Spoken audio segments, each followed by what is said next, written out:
बोलिए सूर्य नारायण भगवान की जय। बोलिए भास्कर भगवान की जय। बोलिए दिवाकर देव की जय।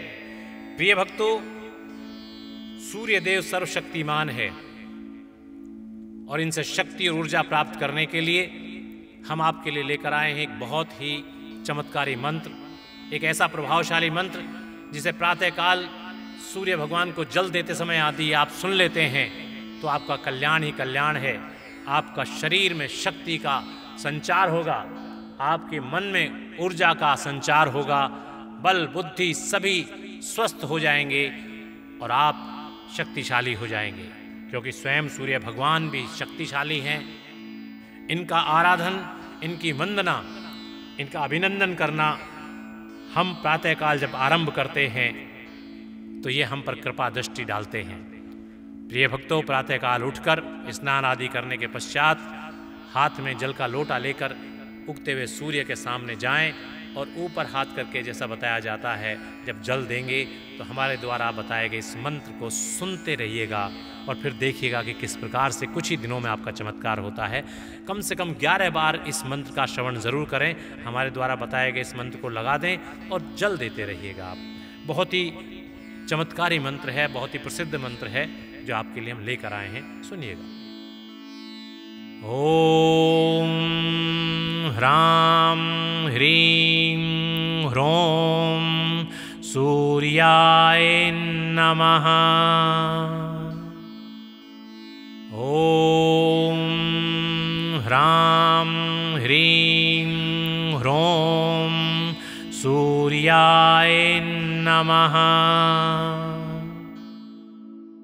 ओम ह्रां ह्रीं ह्रों सूर्याय नमः। ओम ह्रां ह्रीं ह्रों सूर्याय नमः। ओम ह्रां ह्रीं ह्रों सूर्याय नमः। ओम ह्रां ह्रीं ह्रों सूर्याय नमः। ओम ह्रां ह्रीं ह्रों सूर्याय नमः। ओम ह्रां ह्रीं ह्रों सूर्याय नमः। ओम ह्रां ह्रीं ह्रों सूर्याय नमः। ओम ह्रां ह्रीं ह्रों सूर्याय नमः।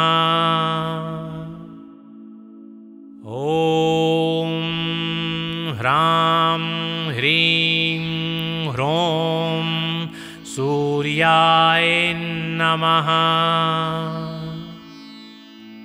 ओम ह्रां ह्रीं ह्रों सूर्याय नमः।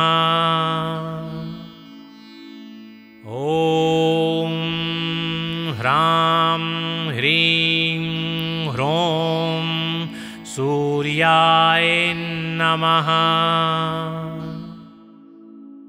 ओम ह्रां ह्रीं ह्रों सूर्याय नमः। ओम ह्रां ह्रीं ह्रों सूर्याय नमः। ओम ह्रां ह्रीं ह्रों सूर्याय नमः।